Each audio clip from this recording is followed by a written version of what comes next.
J'ai peur. Peur de ne jamais arriver à ne plus avoir peur. Peur de finir seule, triste, sans but. Peur du temps qui file, des regrets. J'ai peur de ne jamais parvenir à être heureuse. Peur de la déception perpétuelle. Peur de ne rien comprendre, de me tromper. Peur de me perdre, de faire fausse route. J'ai peur de passer à côté de ma propre vie, tel un voyageur sans destination. Peur de ne pas profiter du voyage, de ne pas voir ses merveilles. J'ai peur de la violence, peur de souffrir, peur d'aimer de façon inconditionnelle, peur de la perte. J'ai peur de ne pas assurer, d'être jugée, incomprise, rejetée.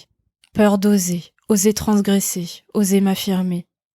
J'ai peur de devenir folle, peur d'être folle. J'ai peur d'être libre. Je m'appelle Yasmine et j'ai peur d'avoir peur. Bienvenue dans Anti-Héroïne, le podcast artisanal qui décortique les peurs ordinaires.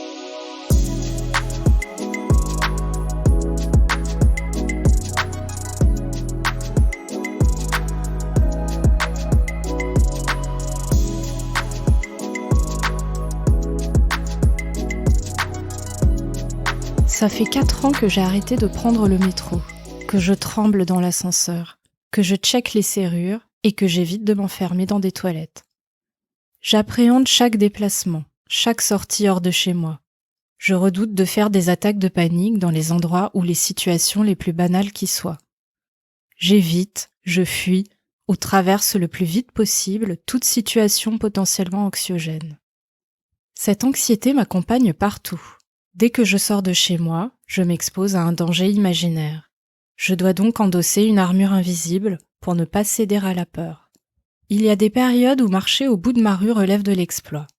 S'il n'y a pas de refuge visible, c'est la panique assurée. Fini pour moi les balades en forêt ou le long de la mer. Pas parce que j'en ai pas envie, bien au contraire, j'en rêve. Curieuse, je ne vis que pour découvrir. Mais depuis plusieurs années, je dois me priver de tout un tas de choses parce que j'ai peur d'avoir peur, de ne pas réussir à me calmer en cas de panique, de devenir folle, d'avoir mal, de mourir peut-être. Peur aussi de déranger les autres, qui de toute façon ne pourront pas comprendre. J'ai si honte. Pourtant, il n'en a pas toujours été ainsi. On ne naît pas avec des phobies. Ce mal que la raison ne connaît pas, il vient forcément de quelque part. Mais est-ce que c'est vraiment ça le sujet ? Est-il possible que ces phobies ne soient pas le mal, mais de simples symptômes, comme la plupart des thérapeutes semblent le suggérer ? Les hypothèses sont multiples, mais la seule certitude, c'est que tout le monde ou presque a peur. C'est normal, c'est naturel. Simplement, chez certaines personnes comme moi, la peur prend de la place, un peu trop de place. Derrière mes phobies morbides, il y a une anxiété bien vivante dans mon rapport aux autres et à l'environnement, que ce soit au travail, en amour, en famille. Et ça n'a rien d'exceptionnel ou d'irrationnel. Après plus de 10 ans d'agoraphobie, de solitude, d'incompréhension, de déni même, il était temps de changer de stratégie. Il était temps de prendre le temps de la regarder, cette peur de la peur, de la caresser, de l'aimer, et alors de la laisser aller, la laisser s'en aller peut-être. Anti-héroïne peureuse, j'essaye aujourd'hui d'accepter que la peur me traverse. Parce qu'elle fait partie de moi, de mon histoire, et que la nier ne m'a pas vraiment aidée. La combattre frontalement non plus. Désormais, je ne veux plus vivre dans la peur, mais avec elle. Et finalement, je n'ai peut-être pas trouvé mieux que d'en parler et de faire parler celles et ceux qui ont peur. Peut-être que la parole peut contribuer à renverser l'injustice qui, je pense, fait de la peur l'une des émotions les moins valorisées. Sans doute parce que la plus mystérieuse, et donc la moins comprise. Oui, la peur peut aussi être un moteur, une alliée. Mais ça, c'est assez tabou dans un monde où l'injonction est plutôt à la lutte, envers et contre tout.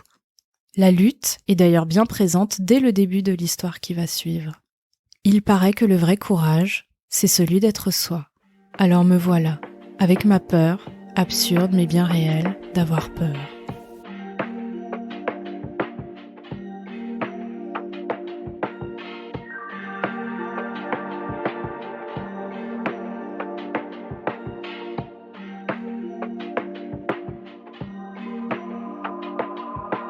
J'ai toujours fantasmé sur la lutte gréco-romaine.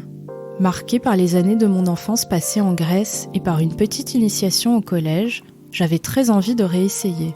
De retour à Paris il y a 4 ans, je me suis mise en quête d'un endroit où pratiquer cette discipline olympique. J'ai fini par trouver, et un soir, je suis allée tester un cours de lutte gréco-romaine. Le résultat a malheureusement été assez décevant.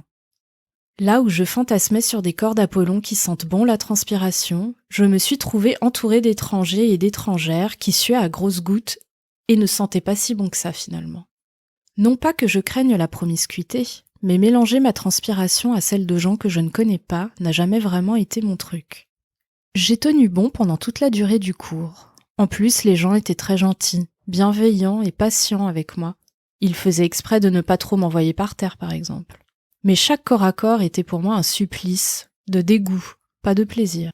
Au final, j'étais contente d'avoir essayé, mais j'étais aussi certaine de ne pas revenir, et donc un peu déçue. Et à ce moment-là, ma seule hâte était de rentrer chez moi et de prendre une douche. Je prends le métro, j'avais une dizaine de stations à faire. Une fois dans la rame, de manière très machinale comme beaucoup de gens, je sors mon téléphone et pour passer le temps, j'ouvre Facebook. Et là, j'ai un énorme choc.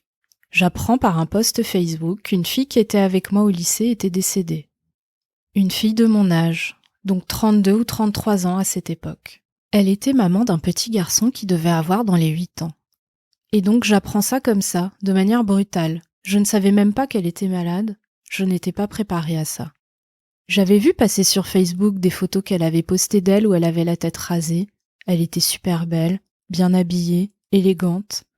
Mais comme c'était quelqu'un d'assez excentrique, je n'ai jamais pensé qu'elle pouvait être malade. Une partie de moi sans doute n'a rien voulu savoir et ne s'est pas posé la question de ce qu'elle avait, préférant imaginer qu'à travers ces photos elle militait contre le cancer peut-être. Pour moi, ce qui venait de se produire était juste inimaginable. Je suis rentrée chez moi et j'ai passé cette soirée à lire sur Facebook tous les messages laissés par ses amis, dont de nombreux anciens camarades du lycée que nous avions en commun. J'ai remonté le fil et recoupé les informations jusqu'à trouver la cause de sa disparition. J'ai vu des photos de certains de ses derniers instants et cru reconstituer en partie les derniers mois de son existence. J'ai lu beaucoup de messages touchants et j'ai retrouvé les derniers messages qu'on avait échangés. On ne s'était pas revus depuis longtemps. La dernière fois que je l'avais vu, c'était en 2011, donc ça datait. Mais on avait échangé des messages vers 2012-2013. On avait failli se croiser une fois, et puis finalement ça ne s'était pas fait. J'ai relu tout ça, et ça m'a énormément émue. J'ai même pas eu le courage d'écrire un message sur son Facebook. Je ne trouvais pas les mots, je ne voulais pas y croire. Je suis encore vraiment très émue quand je repense à elle. C'était vraiment injuste. Quelques temps plus tard, 2 semaines peut-être, je sors de mon cours de poterie, de céramique. Ça fait partie de mes petites activités de temps en temps. J'en fais pas du tout de manière régulière, mais j'aime bien. C'est assez méditatif de manier la terre, et ça me détend. Je ne suis pas du tout manuelle à la base, mais j'ai découvert sur le tard que ça me faisait du bien de faire quelque chose de mes mains de temps en temps. Ça me permet de ramener mes petites créations, parfois plutôt réussies, à la maison. Et puis c'est aussi une manière pour moi de tordre le cou à des injonctions que j'ai eues depuis petite, puisqu'on me disait que j'étais pas manuelle et que je savais rien faire de mes mains. Les cours de techno au collège étaient devenus ma bête noire parce qu'on se foutait de ma gueule, comme c'était à peu près la seule matière où j'étais nulle. Les autres élèves étaient ravis de pouvoir se moquer de moi. J'en avais gardé pas mal de ressentiments. Bref, un soir, je sors de mon cours, il est environ 22h et il fait assez froid. On est au mois de février à Paris. J'ai 3 stations de métro à faire pour rentrer chez moi. À l'époque, je préfère prendre le métro car je n'aime pas marcher seule la nuit, ça me fait peur, en plus il fait froid. 3 stations de métro, c'est rapide, c'est safe, il y a du monde. J'étais presque arrivée, il devait me rester 2 stations, et là tout à coup le métro s'arrête en plein tunnel. Je commence tout de suite à me sentir très mal. Je commence à avoir chaud. J'ai de plus en plus de mal à respirer, je suffoque, la panique monte, elle monte.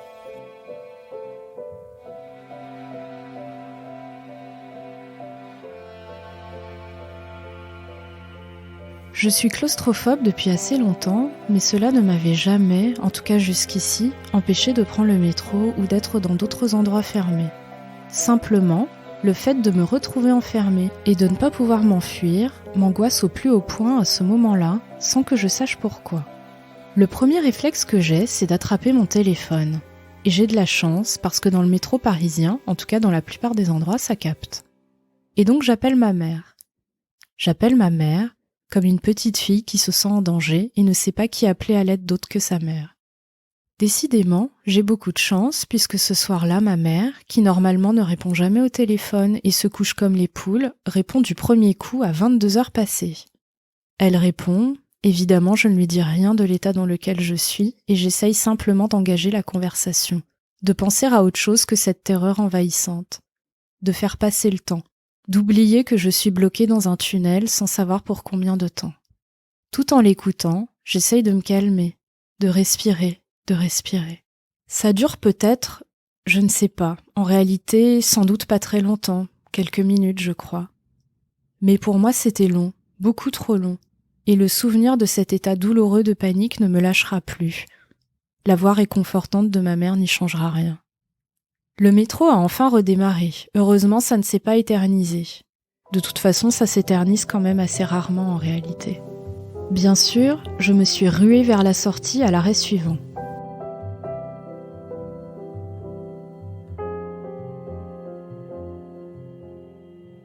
À partir de là, ça a été un petit peu la descente aux enfers. Progressivement, j'ai commencé à avoir peur tout le temps dans le métro. Suite à ça, j'ai dû reprendre le métro peut-être 2 fois, et puis j'ai complètement arrêté. J'étais trop mal à chaque fois. J'étais vraiment terrifiée à l'idée de me retrouver à nouveau bloquée dans un tunnel. Et la panne de plus de 2 heures qui a, l'été qui a suivi, laissé plus de 3000 personnes privées de clim dans les rames bloquées, avant d'être évacuées dans la pagaille et une chaleur atroce, n'a pas arrangé ma terreur. Donc ça a commencé par le métro. Puis ça a été l'ascenseur, et très vite, ça a aussi été la rue, tout simplement. J'ai commencé à avoir peur de juste aller au bout de ma rue, parce que sur une centaine de mètres, il n'y a aucun commerce dans lequel se réfugier en cas d'attaque de panique. Bien sûr, il y a des immeubles, mais je ne peux pas y entrer puisque je n'ai pas le code. Dans le passé, le fait de voir des gens dans la rue me rassurait. Mais ça a de moins en moins été le cas. Le critère de sécurité est vraiment devenu un endroit ouvert dans lequel je puisse me réfugier. Ou alors, lorsque j'étais dans un endroit fermé, une sortie à proximité ou qui soit facilement accessible. Si j'ai raconté cet épisode du métro, c'est parce qu'en y repensant avec du recul, j'ai compris qu'en fait, comme j'avais appris la mort soudaine de cette camarade de lycée alors que j'étais dans le métro était devenu associé à une mauvaise nouvelle et surtout à la mort. Il n'y a pas forcément besoin de chercher plus loin. La fois où le métro s'est arrêté dans le tunnel, j'ai eu peur de la mort sans doute et j'ai paniqué, tandis que ma claustrophobie revenait en force. Le métro pour moi c'était potentiellement mourir et ensuite par extension, ça a été la même chose dans tous les endroits dans lesquels je pourrais me retrouver enfermée ou au contraire trop exposée et à la merci des éléments. Tous ces endroits sont devenus dangereux. Mais pourquoi est-ce que j'ai cette peur obsessionnelle de mourir ? Et est-ce que c'est vraiment la peur de mourir qui est derrière tout ça ? Est-ce que cette peur est vraiment la mienne ? Bien sûr, avec le temps, on apporte certains éléments de réponse. On sélectionne, on retient les hypothèses qui pour nous sont les plus convaincantes, les plus plausibles, et on essaye d'avancer et de régler le problème pas à pas, car il n'y a pas de recette miracle. Ce podcast n'est pas un podcast exclusivement sur les phobies, mais sur l'émotion tout à fait ordinaire qu'est la peur. Et avant d'entrer dans des récits de peur plus communes, j'ai voulu témoigner d'une des formes excessives qu'elle pouvait revêtir. Si la phobie est bien une manifestation extrême de l'anxiété, elle n'en est pas moins le symptôme de phénomènes, voire de peurs plus enfouies. La réminiscence d'épisodes traumatiques non digérés, ou alors pas suffisamment. En ce qui me concerne, je n'ai pas trouvé d'événement unique ou spécifique qui puisse expliquer le développement de ces phobies. Ça a plutôt été un processus insidieux, très progressif, qui a vu la peur grignoter des pans entiers de ma vie. C'est vrai, j'ai en moi depuis toujours une grande sensibilité combinée à une prédisposition anxieuse. Mais j'ai aussi peu à peu appris à avoir peur de façon démesurée des choses les plus communes, et même les plus insignifiantes de la vie. Merci pour votre écoute, et on se retrouve dans 15 jours avec un premier invité pour décortiquer plus en détail ces phobies peut-être pas si ordinaires et pourtant relativement répandues.